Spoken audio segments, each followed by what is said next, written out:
Hi ಎಲ್ಲರಿಗೂ ನಮಸ್ಕಾರ. ಎಲ್ಲರೂ ಹೇಗಿದ್ದೀರಾ? ಚೆನ್ನಾಗಿದ್ದೀರಾ ಅನ್ಕೊಂಡಿದ್ದೀನಿ. ಬನ್ನಿ ಇವತ್ತು ಯಜಮಾನ ಸೀರಿಯಲ್ ಸ್ಟೋರಿನ ನೋಡ್ಕೊಂಬರೋಣ. ಇನ್ನು ಯಾರ್ಯಾರು ನನ್ನ ಚಾನಲ್ನ ಸಬ್ಸ್ಕ್ರೈಬ್ ಮಾಡಿಲ್ಲ ಪ್ಲೀಸ್ ಸಬ್ಸ್ಕ್ರೈಬ್ ಮಾಡಿ ಅಂತ ನಿಮ್ಮ ಹತ್ರ ಕೇಳ್ಕೊತೀನಿ. ನಿಮ್ಮ ಸಪೋರ್ಟ್ ನಮಗೆ ತುಂಬಾ ಮುಖ್ಯ. ಒಂದು ಕಡೆ ಚಾರು ಮತ್ತು ರಾಮಾಚಾರ್ಯ ಮೇಲೆ ಅಟ್ಯಾಕ್ ಮಾಡಿರ್ತಾರೆ ನವದೀಪ್ ಮತ್ತು ವಿವೇಕಡರು.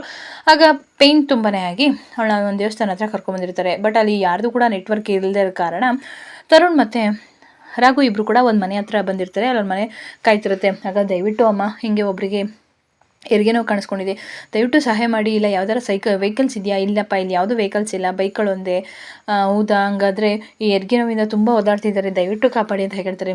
ಏನು ಯೋಚನೆ ಮಾಡಬೇಡಿ, ನೀವು ಸೂಲ್ಗೀತಿ ಅವ್ರ ಮನೆಗೆ ಬಂದಿದ್ದೀರಾ. ನಮ್ಮಮ್ಮ ತುಂಬ ಜನನ ಹೆರಿಗೆ ಮಾಡಿಸಿದ್ದಾರೆ, ಸೊ ನೀವೇನು ಹೆದರ್ಕೊಳ್ಳೋ ಅವಶ್ಯಕತೆ ಇಲ್ಲ ಆಯ್ತಮ್ಮ. ನಿಮ್ಮನ್ನು ದೇವರೇ ಕಳಿಸಿದ್ದಾರೆ ಅಂತ ಅನಿಸುತ್ತೆ, ದಯವಿಟ್ಟು ನಮಗೆ ಉಪಕಾರ ಮಾಡಿ ಅಮ್ಮ, ದಯವಿಟ್ಟು ಆ ಮಗು ತಾಯಿನ ಉಳಿಸಿ ಅಂತ ಹೇಳ್ತಾರೆ. ಆಯ್ತಪ್ಪ ಬರ್ತೀನಿ ನಡೀರಿ, ಮಕ್ಕಳು ಒಳಗಡೆ ಮನಗಿರ್ಲಿ, ಬೋಲ್ಟ್ ಹಾಕೊಂಡು ಬಾ ಅಂತ ಹೇಳಿಬಿಟ್ಟು ಆ ಅಜ್ಜಿ ಸೂಲ್ಗೀತಿ ಬರ್ತಾರೆ. ಇನ್ನೊಂದು ಕಡೆ ವಿವೇಕ್ಗೆ ಹೊಡೆದಿರ್ತಾರಲ್ಲ, ಹಾಗಾಗಿ ನವದೀಪ್ ಅವನನ್ನ ಎದ್ದೇಳಿಸ್ತಿರ್ತಾನೆ. ವಿವೇಕ್ ಎದ್ದೇಳು, ಏನಾಯಿತು ಅಂತ ಹೇಳ್ತಾರೆ. ಏನಾಯಿತು ಗೊತ್ತಿಲ್ಲ ಡ್ಯಾಡ್, ಹೊಡೆದಿದ್ದಷ್ಟೇ ನನಗೆ ನೆನಪಾಗಿದ್ದು. ಆಯಿತು ಬಾ, ಅವರು ಇಲ್ಲೇ ಇದ್ದಾರೆ, ಅವ್ರನ್ನಂತೂ ಬಿಡೋದು ಬೇಡ, ಹುಡ್ಕೋಣ ಅಂತ ಹೇಳ್ಬಿಟ್ಟು ಅವರು ಕೂಡ ಎದ್ದು ಬರ್ತಾರೆ. ಇನ್ನೊಂದು ಕಡೆ ಪಾಪ ಚಾರಿಗೆ ಹೆರಿಗೆ ನೋವು ತಡಿಯೋಕ್ಕಾಗ್ದಲೇ ತುಂಬ ಅಳ್ತಿರ್ತಾರೆ. ಆಗ್ತಿಲ್ಲ ನನಗೆ ರಾಮಾಚಾರಿ, ನೋವನ್ನ ತಡ್ಕೊಳಕ್ಕೆ ಆಗ್ತಿಲ್ಲ ರಾಮಾಚಾರಿ, ನನ್ನ ಕೈಲಿ ಆಗ್ತಾನೇ ಇಲ್ಲ, ನಾನಂತೂ ಸತ್ತೋಗ್ತೀನಿ, ದಯವಿಟ್ಟು ನನ್ನ ಕಾಪಾಡು ರಾಮಾಚಾರಿ. ನಾನು ಇದ್ದೀನಲ್ಲ, ಸುಮ್ಮನಿರಿ ಮೇಡಮ್, ನೀವಿದ್ರೂ ಕೂಡ ನನಗೆ ಆಗ್ತಿಲ್ಲ, ನಾನು ಉಸಿರು ಹೋಗ್ದಂಗೆ ಆಗ್ತಿದೆ ರಾಮಾಚಾರಿ, ದಯವಿಟ್ಟು ಕಾಪಾಡು ರಾಮಾಚಾರಿ, ನಮ್ಮ ಪ್ರೀತಿ ಯಾವತ್ತೂ ಸಾಯಲ್ಲ ಅಲ್ವಾ, ನಾನು ನಿನ್ನ ಜೊತೆ 100 ವರ್ಷ ಕೊನೆವರೆಗೂ ನಿನ್ನ ಜೊತೆ ಇರಬೇಕು ರಾಮಾಚಾರಿ, ನಾನು ನನ್ನ ಮಗುನ ಕಾಪಾಡು, ನಾನು ಇದೀನಲ್ಲ ಮೇಡಮ್, ಸ್ವಲ್ಪ ನೋವು ತಡ್ಕೊಳ್ಳಿ. ರಾಘು ಮತ್ತು ತರುಣ್ ಹೋಗಿದ್ದಾರಲ್ಲ, ಕರ್ಕೊಬರ್ತಾರೆ, ಯಾರನ್ನಾದರೂ ವೆಹಿಕಲ್ಸ್ ಹತ್ತಾರೆ. ಇಲ್ಲ ನಾನು ಅಷ್ಟೊತ್ತರೆಗೂ ಉಳಿಯಲ್ಲ ಅಂತ ಅನಿಸುತ್ತೆ ರಾಮಾಚಾರಿ ನನಗೆ, ನಾನು ಸತ್ತರೆ ದಯವಿಟ್ಟು ನನ್ನ ಮಗುನ ಅನಾಥ ಮಾಡಬೇಡ, ನೀನೇ ತಂದೆ ತಾಯಿ ಎಲ್ಲ ಹಾಗೆ ನಿಂತು ನನ್ನ ಮಗುನ ನೀನೇ ನೋಡ್ಕೋಬೇಕು, ಸಾಕಬೇಕು ಅಂತ ಹೇಳ್ತಾರೆ. ಯಾಕೆ ಮೇಡಮ್ ಈ ಥರ ಎಲ್ಲ ಮಾತಾಡ್ತೀರಾ ನೀವು ಅಂತ ಹೇಳ್ತಾರೆ. ಆಗ ಝಾನ್ಸಿ ನನ್ನ ಕಡೆ, ಒಂದು 5 ನಿಮಿಷ ತಡ್ಕೊಳ್ಳಿ ಚಾರು, ಏನೂ ಆಗಲ್ಲ, ಒಂದು 10 ನಿಮಿಷ ಇರಿ, ಬಂದುಬಿಡ್ತಾರೆ ಅಂತ ಹೇಳ್ತಾರೆ. ಮಧ್ಯ ದಾರಿಲಿ ಬರ್ತಿರ್ಬೇಕಾರೆ ಅದೇ ಟೈಮ್ಗೆ ಆ ರೌಡಿಗಳು ನವದೀಪರು ಮಾತಾಡ್ಕೊಂಡು ಬರ್ತಿರ್ತಾರೆ. ಅದನ್ನು ರಾಘು ತರುಣ್ ನೋಡಿಕೊಂಡು ಹಾಗೆ ಎದ್ರುಕೊಂಡು ಸ್ವಲ್ಪ ದೂರ ಹೋಗ್ತಾರೆ. ಹೇ ಯಾಕ್ರಪ್ಪ ಏನಾಯಿತು ಅಂತ ಹೇಳ್ತಾರೆ. ಅವ್ರು ಬಂದ್ರು ಕಣೋ ಬಾರೋ ಅಂತ ಹೇಳ್ಬಿಟ್ಟು ಹಾಗೆ ಆ ಕಡೆ ಹೋಸ್ಕೋತಾರೆ. ಅವ್ರು ಬಂದ್ರು ಕಣೋ, ಯಾಕೆ ಈ ಹುಡುಗರು ಹಂಗೆ ಓಡೋದ್ರಲ್ಲ ಅಂತ ಹೇಳ್ತಾರೆ. ಆಗ ಅದೇ ಟೈಮಿಗೆ ಬಂದು ವಿವೇಕ್ ಹೇಳ್ತಿರ್ತಾರೆ, ಅಜ್ಜಿ ಇಲ್ಲಿ ಇಬ್ಬರು ಹೋದ್ರಾ ಹಂಗೆ ಅಂತ. ತರುಣ್ ನಿಮಿಷ ನಾನು ಕೇಳ್ತೀನಿ ಅಂತ ಕೇಳ್ತಾನೆ.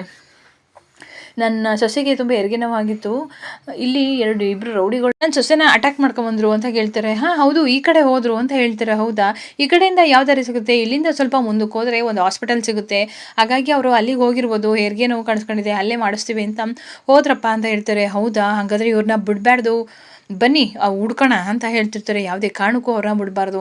ಹೌದು, ಇನ್ನೊಂದ್ಸಲ ಈ ರೋಡ್ ಎಲ್ಲಿಗೆ ಹೋಗುತ್ತೆ ಅಂತ ಕೇಳ್ತಾರೆ. ಇದೇ ರೋಡು ಸ್ವಲ್ಪ ಕಾಲ್ದಾರಿಗೆ ಹೋಗುತ್ತೆ ಸರ್, ಮೇನ್ ರೋಡ್ ಸಿಗುತ್ತೆ ಅಂತ ಹೇಳ್ತಾರೆ. ಆಗ ಅವರಮ್ಮ ತುಂಬ ಟ್ಯಾಂಕ್ಸ್ ಅಮ್ಮ ಅಂತ ಹೇಳ್ತಾರೆ. ನೋಡಿದರೆ ಅವ್ರು ರೌಡಿಗಳು ಅಂತ ಕಾಣ್ತಾರಪ್ಪ, ಬನ್ನಿ ಹೋಗೋಣ ಅಂತ ಹೇಳ್ಬಿಟ್ಟು ಬರ್ತಾರೆ. ಇನ್ನೊಂದು ಕಡೆ ಚಾರು ತುಂಬಾ ನೋವಿದ ಒದ್ದಾಡ್ತಾ ಇರ್ತಾಳೆ. ಯಾರಿವರು ಅಂತ ಕೇಳ್ತಾರೆ. ಇವರು ಸೂಲ್ಗೀತಿ ಹೆರಿಗೆ ಮಾಡಿಸೋರು ಅಂತ ಹೇಳ್ತಾರೆ. ನಮಗಿನ್ನೂ ಉಪಯೋಗ ಆಯಿತು ಬನ್ರಪ್ಪ ಬನ್ನಿ ಅಂತ ಹೇಳಿಬಿಟ್ಟು ಆ ಅಜ್ಜಿ ನೋಡ್ತಾರೆ, ಚೆಕ್ ಮಾಡ್ತಾರೆ.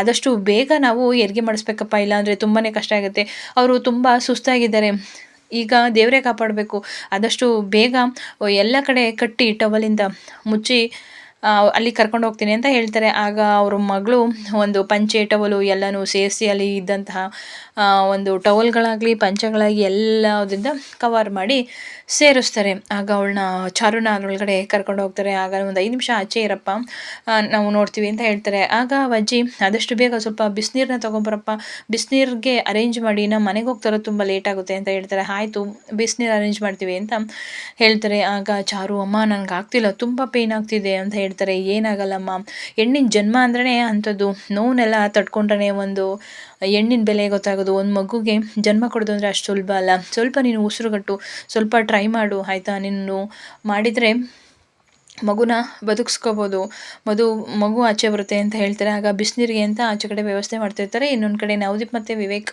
ರೌಡಿಗಳೆಲ್ಲರೂ ಕೂಡ ಸೇರಿ ಹುಡುಕ್ತಾ ಇರ್ತಾರೆ. ಆಗ ಚಾರುಗೆ, ಅಮ್ಮ ನನಗೆ ಆಗ್ತಿಲ್ಲ, ನನಗೆ ಏನು ಮಾಡೋದು ಆಗ್ತಿಲ್ಲ, ನನಗೆ ಉಸಿರು ಕಟ್ತಿದೆ, ಉಸಿರು ನಿಂತೋಗ್ತಿದೆ ಅಂತ ಹೇಳ್ತಾರೆ. ಇನ್ನೊಂದು ಕಡೆ ಜಾನ್ಕಮ್ನವರು ದೇವ್ರ ಹತ್ರ ಬೇಡ್ಕೊತಾ ಇರ್ತಾರೆ. ಯಾಕೆ ದೇವ್ರೆ, ನಮ್ಮ ಮನೆಯಲ್ಲಿ ಇರೋವಂತಹ ಎಲ್ಲನೂ ನೀನೇ ಫಸ್ಟಿಗೆ ನೀನೇ ಅರ್ಪಿಸ್ಕೊತೀಯಲ್ಲ, ನಾನು ಎಲ್ಲ ಮಗುನೂ ನೀನೇ ಅರ್ಪಿಸ್ಕೊಂಡೆ, ನನ್ನ ಮಗನೂ ನೀನೇ ತಗೊಂಡೆ, ಈ ಮಗುನೂ ದಯವಿಟ್ಟು ಕಿತ್ಕೋಬೇಡಪ್ಪ, ಚಾರುಗೆ ಆ ನೋವು ತಡ್ಕೊಳಕ್ಕಾಗಲ್ಲ, ದಯವಿಟ್ಟು ಮಗುನ ಬದುಕಿಸ್ಕೊಡು, ಎಲ್ಲೇ ಇದ್ರೂ ಅವ್ರು ಆರೋಗ್ಯವಾಗಿ ಇರಂಗೆ ಮಾಡಪ್ಪ ಅಂತ ಹೇಳಿಬಿಟ್ಟು ತುಂಬ ಬೇಡ್ಕೊತಿರ್ತಾರೆ ಜಾನಕಮ್ಮನವರು. ಇನ್ನೊಂದು ಕಡೆ ಬಿಸಿನೀರು ತಗೊಬರ್ರಪ್ಪ ಬೇಗ ಅಂತ ಅಮ್ಮ ಕೂಗ್ತಾ ಇರ್ತಾರೆ. ತಂದ್ವಿ ಅಂತ ಹೇಳ್ತಿರ್ತಾರೆ. ಆಗ ಚಾರುಗೆ ತುಂಬ ಪೇಯ್ನ್ ಆಗಿರುತ್ತೆ.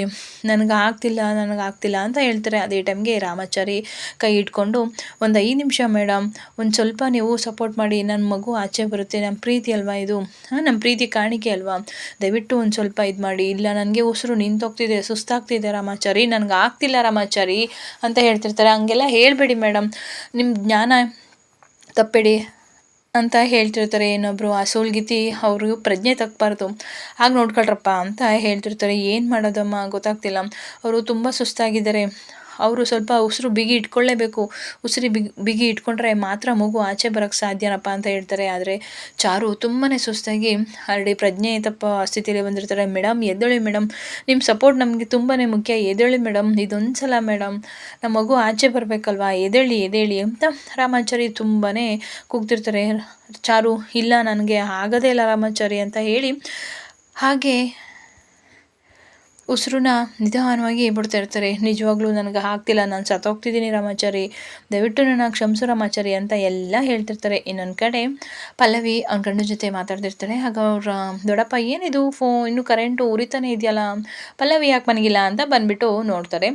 ಆಗ ಅವ್ನ ಗಂಡ ಜೊತೆ ಮಾತಾಡ್ತಾರೆ. ಏನಮ್ಮ ಇದು, ನೀನು ಬರೀ ಫೋನಲ್ಲೇ ಮಾತಾಡ್ದಲ್ಲ ಆಯ್ತಮ್ಮ ನಿನ್ನ ಜೀವನ, ಈಗಲಾದರೂ ನೀನು ಹೋಗ್ಬಿಟ್ಟು ನಿನ್ನ ಗಂಡನ ಮನೆ ಸೇರ್ಕೋಬಾರ್ವಾ ಅಂತ ಕೇಳ್ತಾ ಇರ್ತಾರೆ.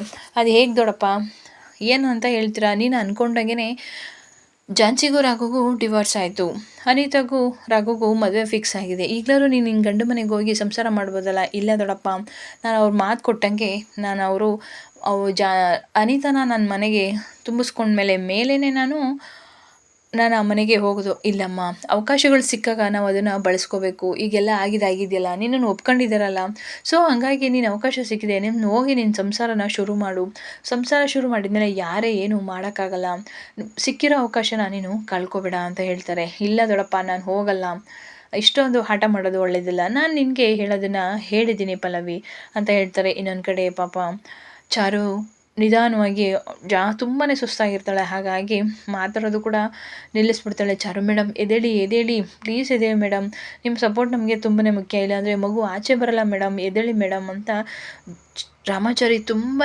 ಗೋಗರಿತಿರ್ತಾನೆ. ಇಲ್ಲಪ್ಪ, ನನಗೆ ಇವಳು ಎಚ್ಚರ ಆಗಿದ್ಲು ಅಂತ ನಾನು ಹೇಳಲಿಲ್ಲ, ಮಗು ಅಡ್ಡ ತಿರ್ಕೊಬಿಟ್ಟಿದೆ, ನಾವೇನು ಮಾಡೋಕ್ಕಾಗಲ್ಲ, ಆದಷ್ಟು ಬೇಗ ಮಗು ಹೊರಗಡೆ ಬರಬೇಕು, ಇಲ್ಲ ಅಂತಂದರೆ ಇಬ್ಬರಿಗೂ ಆವತ್ತು ಭಯ ಪಡ್ತೀರಂತ ನಾನು ಏನೂ ಹೇಳಲಿಲ್ಲ ಅಂತ ಹೇಳ್ತಾರೆ. ಅವಳು ಎಚ್ಚರ ಆಗಬೇಕು, ಎಚ್ಚರ ಆದಾಗಲೇ ಮಗುನ ನಾವು ಆಚೆ ತರೋಕ್ಕಾಗೋದು, ಆದಷ್ಟು ಬೇಗ ಅವ್ರನ್ನ ಎಚ್ಚರ ಮಾಡಿಸಿ ಪ್ರಜ್ಞೆ ತರಿಸಿ ಅಂತ ಹೇಳ್ತಿರ್ತಾರೆ. ಮಗು ಅಡ್ಡ ತಿರುಗಿದ್ರಿಂದ ನಮ್ಮ ಕೈಲಿ ಏನೂ ಇಲ್ಲಪ್ಪ ಅಂತ ಹೇಳ್ತಾರೆ. ಈಗ ಆ ದೇವ್ರಿಗೆ ಬಿಟ್ಟಿದ್ದು, ದೇವರೇ ನಿಮ್ಮನ್ನು ಕಾಪಾಡಬೇಕಪ್ಪ, ಎಚ್ಚರ ಆದರೆ ಮಾತ್ರ ನಾನು ಆದಷ್ಟು ಬೇಗ ಹೆರಿಗೆ ಮಾಡಿಸೋಕ್ಕೆ ಸುಲಭ ಆಗುತ್ತೆ, ಹೆರಿಗೆ ಮಾಡಿಸ್ತೀನಿ, ಇಲ್ಲಾಂದರೆ ಕಷ್ಟ ಆಗುತ್ತೆ. ಇಲ್ಲಪ್ಪ, ನನ್ನ ಕೈಲಿ ಏನು ಮಾಡೋಕ್ಕಾಗಲ್ಲ, ನೀನು ಹೆಂಡತಿ ಪ್ರಜ್ಞೆ ತಪ್ಪಿದ್ದಾಳೆ, ತುಂಬ ಸುಸ್ತಾಗಿದ್ದಾಳೆ, ಗರ್ಭಕೋಶದಲ್ಲಿ ನೀರೆಲ್ಲ ಹೊರಟೋಗ್ಬಿಟ್ಟಿದೆ, ಹಾಗಾಗಿ ಏನು ಮಾಡೋಕ್ಕಾಗಲ್ಲ, ಅವ್ರ ಪ್ರಜ್ಞೆ ಬರಲೇಬೇಕು ಅಂತ ಹೇಳ್ತಾರೆ. ಇದಿಷ್ಟು ಇವತ್ತಿನ ಕತೆ. ನಿಮ್ಮೆಲ್ಲರಿಗೂ ಇಷ್ಟ ಆದರೆ ಪ್ಲೀಸ್ ಒಂದು ಲೈಕ್ ಮಾಡಿ, ಸಬ್ಸ್ಕ್ರೈಬ್ ಮಾಡಿ.